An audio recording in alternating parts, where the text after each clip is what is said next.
कहाँ यूज करते हैं, जहां पर actuating motor in feedback system.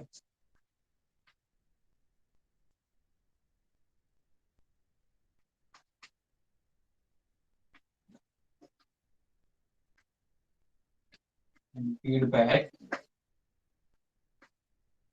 Control system. ठीक है, तो आपने ये कंट्रोल सिस्टम में पढ़ा होगा 5th यूनिट में। ठीक है, सर्वो मोटर के बारे में पूरा इसका ब्लॉक डायग्राम सब बनाया होगा आपने। ठीक है, तो जो कंट्रोल सिस्टम में हम जो एक्चुएटिंग मोटर्स यूज करते हैं वो होता है two phase AC servo motor. ये होता है एसी सर्वो मोटर। ठीक है, तो it is used in feedback system. ठीक है, तो कंट्रोल सिस्टम में जितने भी फीडबैक यूज करते हैं, जो मोटर यूज करते हैं, वो होता है सर्वो मोटर। ठीक है, ये इसका एप्लीकेशन है। ठीक है, और it is similar to split phase induction motor, same वैसे ही है। इसमें क्या करते हैं कि दो वाइंडिंग्स होते हैं। सबसे पहले रोटर देखते हैं, ये रोटर। ठीक है, इसमें सेम स्क्विरल केज लेते हैं। ठीक है, दो वाइंडिंग जैसे स्प्लिट फेज में लिया था।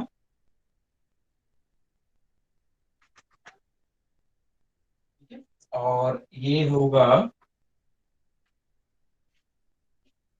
कंट्रोल सर्किट से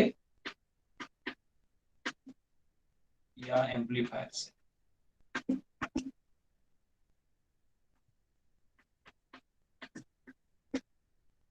ठीक है, ये हम कंट्रोल सिग्नल देंगे।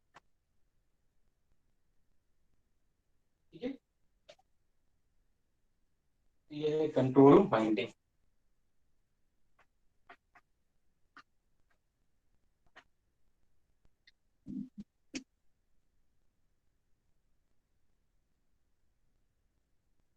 और ये है आपका squirrel cage rotor, same as in case of induction motor में आपने जो स्क्विरल केज लिया है, सेम वही है। ठीक है, और ये है यहाँ पर इसका शाफ्ट। शाफ्ट, और ये आपका केज रोटर।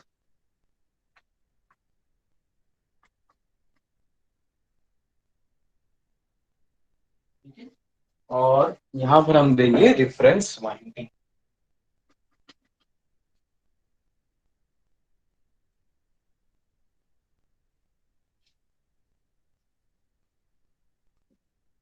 ठीक है, इसके अक्रॉस वोल्टेज है, यहाँ से हम एसी वोल्टेज देंगे।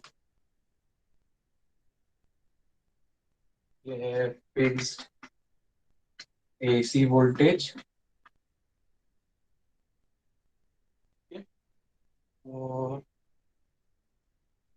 यहाँ होगा फ्रॉम कंट्रोलर, ये कंट्रोलर से मिलेगा। इसके अक्रॉस वोल्टेज जो होगा वो होगा वीसी।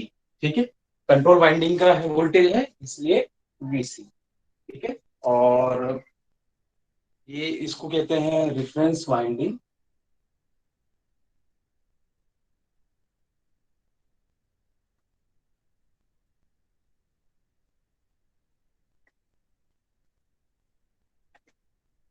जो वोल्टेज होगा वो होगा वी आर। ठीक है, तो इस तरीके से लगाए हैं कि दोनों वाइंडिंग स्पेस में 90 डिग्री ओरिएंटेड है। इन दोनों के बीच का जो एंगल है वो 90 डिग्री। ठीक है, तो जो फ्लक्स बनेगा इन दोनों के बीच में वो क्या होगा, यहाँ पर इसमें जो कंट्रोल वाइंडिंग में फ्लक्स बनेगा और जो रेफरेंस वाइंडिंग में जो बनेगा वो 90 डिग्री होगा। ठीक है, तो इसमें क्या है, क्या कर रहे हैं, रेफरेंस वहां मेन वाइंडिंग था, रेफरेंस वाइंडिंग सेम है, और यहाँ पर क्या कर रहे हैं हम, ऑक्सिलरी वाइंडिंग की जगह लेके आ रहे हैं कंट्रोल वाइंडिंग। ठीक है, ये कहाँ से मिल रहा है आपको, फ्रॉम कंट्रोलर। ठीक है, इसका अक्रॉस वोल्टेज है वीसी, और इसका वी आर। ठीक है, तो वी आर जो वोल्टेज है वो है रेफरेंस वोल्टेज, और ये दोनों का जो फ्रीक्वेंसी होता है सेम होता है। ठीक है, तो जो और they are derived from same source. ठीक है, जो सोर्स दे रहे हैं अपन, वो जो एसी सोर्स दे रहे हो वो सेम रहेगा, और जो फ्रीक्वेंसी है, ठीक है, voltages V R and V, जो वी आर और वी एफ का फ्रीक्वेंसी जो है वो सेम होना चाहिए। ठीक है, अलग होगा तो फिर वो काम नहीं करेगा। ठीक है, सो a sticker has two winding in space quadrature and rotor is squirrel cage type. So one is reference winding, which is energized by fixed AC voltage. Okay, and another stator winding is called control winding and is in space quadrature with reference winding and energized from servo amplifier. ठीक है, इसको servo amplifier भी कहते हैं।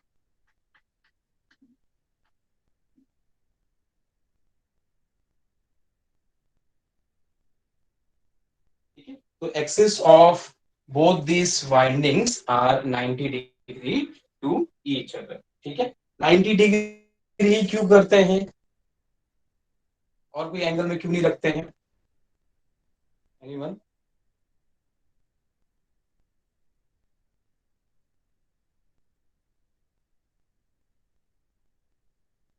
Why there is a phase displacement of 90 degree in control winding और reference winding, और कोई भी जो टू फेज मोटर होता है, एसी मोटर होता है, उसमें 90 डिग्री का फेज शिफ्ट रखते हैं दो वाइंडिंग के बीच में, ऐसा क्यों?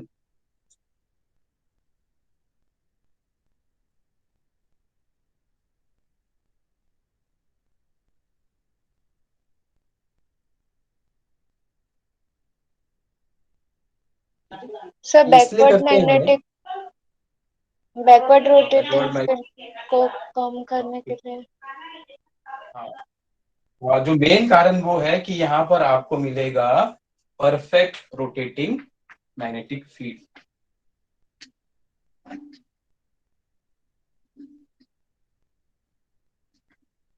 ये कारण।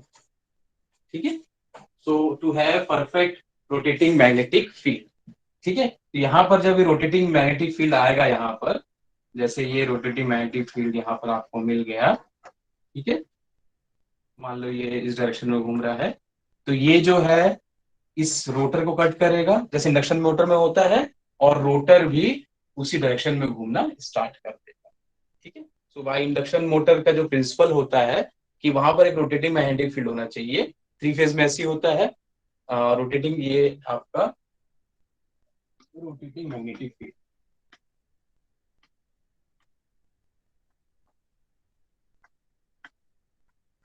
Rotating magnetic field.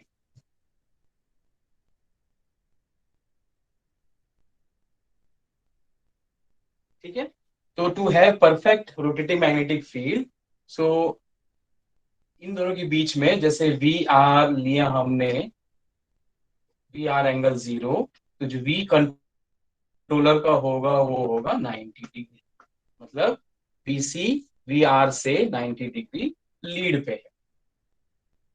ठीक है, तो जो कंट्रोल जो सर्किट है वो क्या करता है, एग्जैक्टली 90 डिग्री का फेज शिफ्ट लेके आता है दोनों वोल्टेजेस के बीच में, in order to have perfect rotating magnetic field.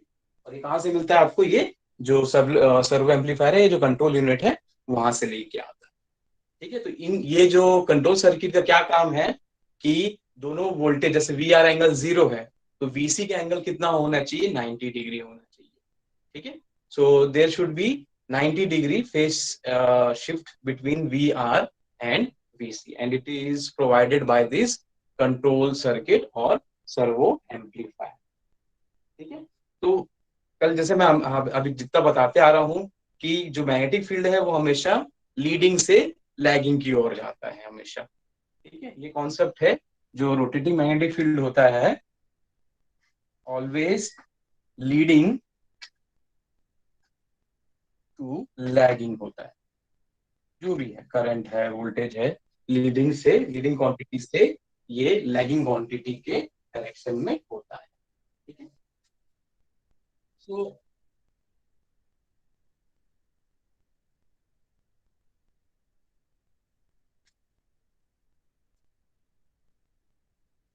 अगर फेजर डायग्राम बनाए तो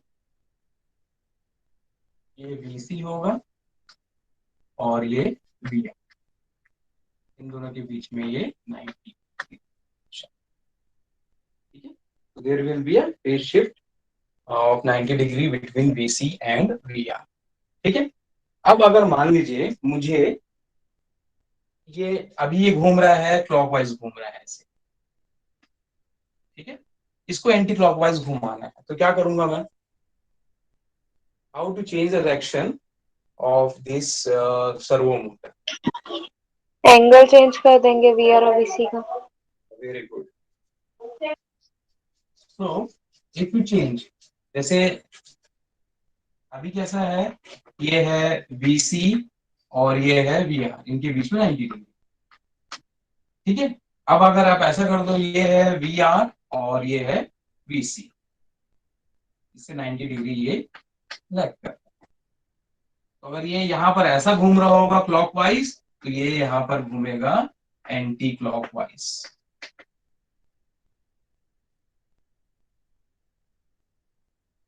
ठीक है। तो इसमें सिंपल से आप स्पीड को रिवर्स कर सकते हो by simply changing the rotation in one direction when VC lags VR। Okay. So अगर पहले यहाँ पर VC क्या कर रहा है, VC लीड्स VR, और यहाँ पर क्या कर रहा है, VC लैग कर रहा है। ठीक है। तो आप इस कंट्रोल यूनिट से कैसे कर सकते हो, यहाँ पर ये इसको 90 डिग्री इसको लीड करवा दिया। ठीक है। और फिर दूसरा आपने वहां पर उसको इनपुट दिया कि ये हो जाए लैगिंग। जैसे ही VC VR को लैग करने लगेगा, तो जो रोटेशन है वो क्या हो जाएगा, उल्टा। ठीक है। सो आपको अगर सिंपल डायरेक्शन चेंज करना है, सो अगर VC VR को लीड कर रहा है तो इसको लैगिंग करवा दीजिए। ठीक है।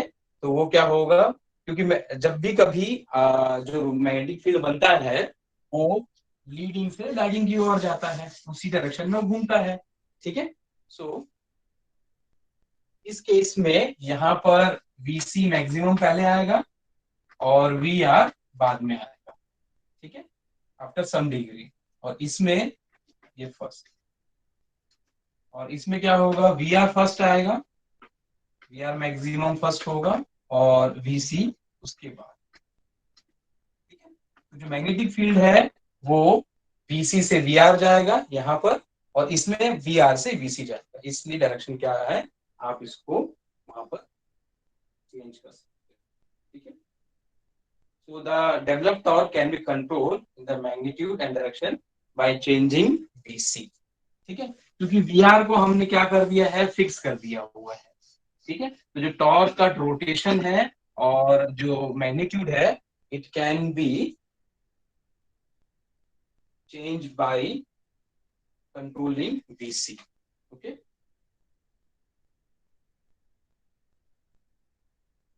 टॉर्क का डायरेक्शन एंड मैग्नीट्यूड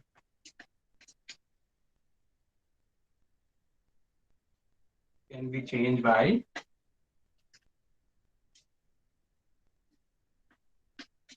VC। ठीक है। तो आप इससे यहाँ पर चेंज कर सकते हो VC के हेल्प से। ठीक है। अब देखते हैं इसका स्पीड और कैरेक्टरिस्टिक्स। सो स्क्विरल केज ले रहे हो तो it will be same as three phase induction motor, same उसके समान होगा ये। ठीक है।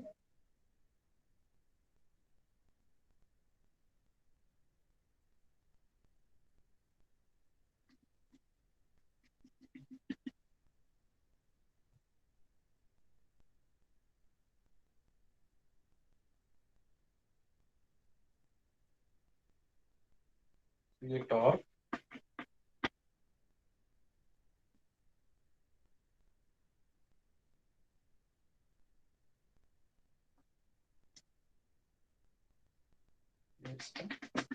मैक्सिमम टॉर्क, ठीक है। सो यहाँ पर स्लिप की वैल्यू 1 है, स्टार्टिंग 1 होता है, और यहाँ स्लिप की वैल्यू 0, ठीक है। यहाँ पर एनआर 0 है और ये एनआर एनएस के बराबर, ठीक है। तो ये स्लिप और ये स्पीड के बीच का रिलेशन, ठीक है। So this is torque slip characteristics of two-phase servo motor, ठीक है। इस तरीके से होता है और ये मैक्सिमम है। तो जो इसका ऑपरेटिंग होगा पॉइंट, जो थ्री फेज इंडक्शन मोटर है, वो नॉर्मली इसका ऑपरेटिंग जोन कौन सा होता है, कहाँ से कहाँ तक वो क्या बोलते हैं उसका स्पीड, मतलब स्टेबल कंडीशन कौन सा होता है, यहां से लेकर मैक्सिमम से लेकर ये N R is equal to N S तक, तो ये होता है आपका स्टेबल रीजन, ठीक है।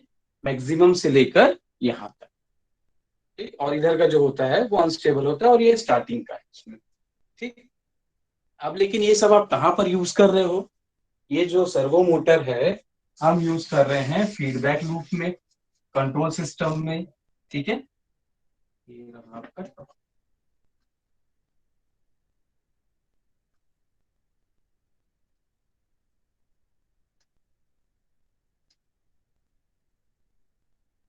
ठीक है। So as it is used in feedback control system, ठीक है। So ये जो टॉर्क कैरेक्टरिस्टिक्स है ये अनडिजायरेबल है कंट्रोल सिस्टम, इस टाइप का जो टॉर्क स्पीड टॉर्क कैरेक्टरिस्टिक्स है वो यूज नहीं करते हैं, इट इज अनडिजायरेबल,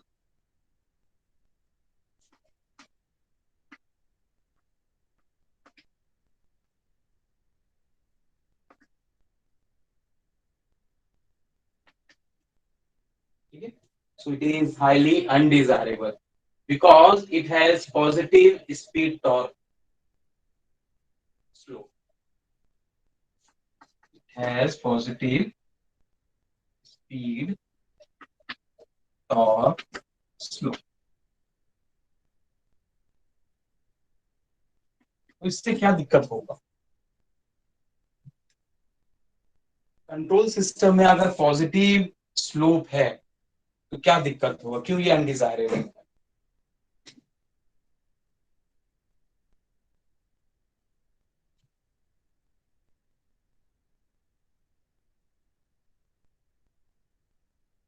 ठीक है। ये वाला जो है, ये वाला जो स्टेबल रीजन है, यहाँ पर ये जो आपका ये स्पीड टॉर्क स्लोप है वो पॉजिटिव है फॉर ऑल ऑपरेटिंग रीजन, ठीक है।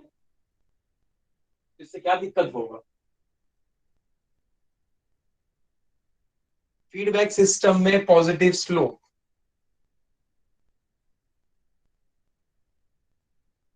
इससे क्या होगा कि it will have negative damping,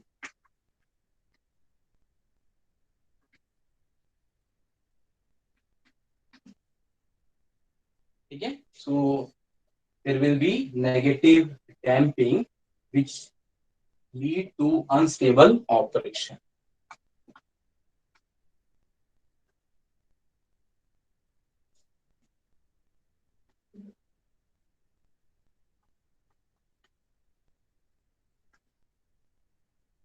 ठीक है। और वैसे भी ये आप कंट्रोल सिस्टम में कर रहे हो तो बस आपको इतना ही रेंज मिल रहा है स्पीड के लिए, जो कि बहुत कम है, ठीक है। क्योंकि कंट्रोल सिस्टम है तो बहुत वाइड स्पीड कंट्रोल होना चाहिए, ठीक है। तो क्या बताना चाह रहा हूं मैं यहाँ पर कि it is used in feedback control system, ठीक है। फीडबैक कंट्रोल सिस्टम में ये वाला जो कैरेक्टरिस्टिक्स है ये हाईली अनडिजायरेबल है। क्यों? क्योंकि इसका जो स्लोप है वो पॉजिटिव है, ठीक है। और आप कहाँ यूज कर रहे हो, फीडबैक में यूज कर रहे हो, तो ये कैसा बिहेव करेगा, नेगेटिव डैम्पिंग देगा वो वहां पर, ठीक है। अगर आपने कंट्रोल सिस्टम पढ़ा होगा तो वहां पर अगर पॉजिटिव स्लोप है तो जो डैम्पिंग मिलेगा वो आपको नेगेटिव मिलेगा, और जो ऑपरेशन होगा सिस्टम का वो क्या होगा, अनस्टेबल हो जाएगा, ठीक है। तो इसको क्या करना पड़ेगा, मुझे मॉडिफाई करना पड़ेगा, और नेगेटिव स्पीड टॉर्क स्लोप चाहिए मुझे।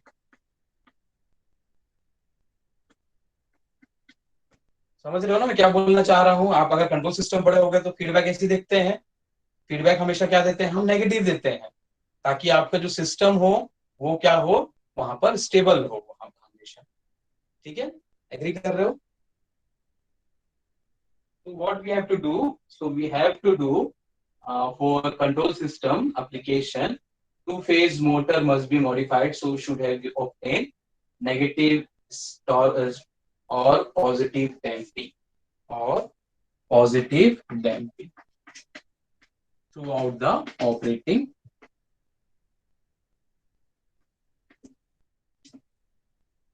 फिर क्या होगा, सिस्टम क्या हो जाएगा, स्टेबल हो जाएगा, ठीक है। तो यहाँ पर क्या करते हैं, रेजिस्टेंस ऐड करते हैं, ठीक है। तो ये मैंने रेजिस्टेंस ऐड किया। आपने देखा होगा जब रेजिस्टेंस ऐड करते हैं तो स्पीड टॉर्क कैरेक्टरिस्टिक्स ऐसा होता है। ये मान लीजिए R1 है, ये है R2, ठीक है। जो टी मैक्स रहेगा वो क्या रहेगा, कांस्टेंट रहेगा, it is independent of rotor resistance, ठीक है। और बढ़ाया मैंने यहाँ पर तो मुझे डायरेक्ट यहाँ पर मिला ये R3 के, ठीक है।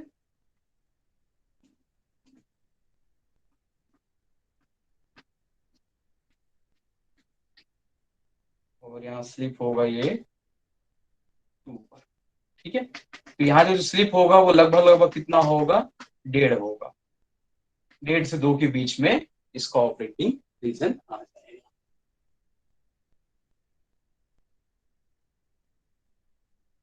ठीक है। तो यहाँ पर इसको R2 कर लेते हैं, R2 डबल डैश, ये R2 डैश और ये R2 टोटल रेजिस्टेंस है।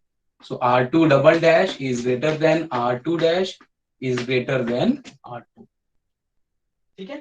तो यहाँ पर रोटर का रेजिस्टेंस अगर बढ़ा रहे हो आप तो आपको ये कहां पर ये नेगेटिव स्लोप मिल रहा है, आपको स्लिप टॉर्क का जो स्लोप है वो नेगेटिव हो रहा है। इसलिए जो रोटर यूज करते हैं सर्वो मोटर में, इट हैज हाई रेजिस्टेंस, ठीक है। तो यही कारण है वहां पर कि जो रोटर है उसका रेजिस्टेंस क्या होना चाहिए, ज्यादा होना चाहिए। So induction motor design with high rotor circuit resistance, high rotor circuit resistance, ठीक है। जितना आप रोटर का रेजिस्टेंस बढ़ाओगे आपका टॉर्क कैरेक्टरिस्टिक्स इधर आता जाएगा, क्योंकि जो मैक्सिमम टॉर्क पे जो मतलब आपको मिलता है SMT R2 upon X2, R2 को इंक्रीज कर रहा हूं तो आपका जो स्लिप है वो भी इंक्रीज होगा मैक्सिमम के साथ, ठीक है। सो जब स्लिप 1.2 से 2 तक है, सो 10 टाइम्स द स्लिप, तो ये यहाँ पर 10 गुना आपको मिल रहा है स्लिप, तो यहाँ पर कुछ बहुत कम होता है, ठीक है, 0.15 उसके आसपास, तो यहाँ पर आपको ये 1.5 मिल रहा है, तो विच इज 10 टाइम्स जो स्लिप हो जाएगा वो हो जाएगा 10 टाइम्स,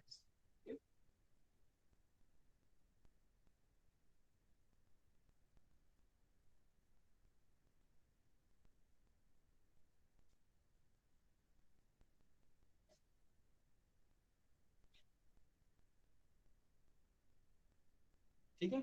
ये कारण है हाई रोटर रेजिस्टेंस यूज करने का, ठीक है। और ये यहाँ पर आपको मिल गया नेगेटिव स्पीड टॉर्क स्लोप और पॉजिटिव डैम्पिंग, तो ये क्या करेगा, इसका बहुत अब वाइड रेंज मिल गया आपको स्पीड कंट्रोल के लिए, ठीक है। यहाँ से यहाँ तक आप इसको कंट्रोल कर सकते हैं। ठीक है। तो जो रोटर रेजिस्टेंस रहेगा वो ज्यादा होगा as compare to single phase induction में यूज करते हैं।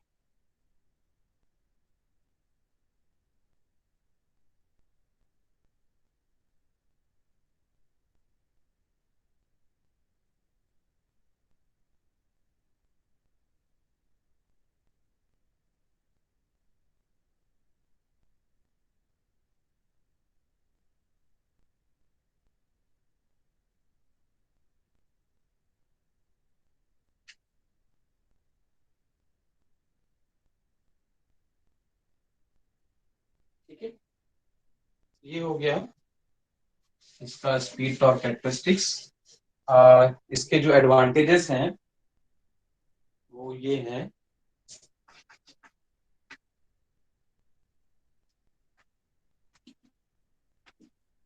पहला, ये बहुत रग्ड है और सिंपल है। ठीक है, rugged in construction and simple.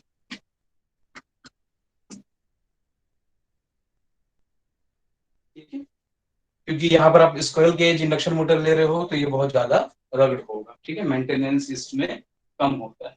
ये है इकोनॉमिकल है बहुत।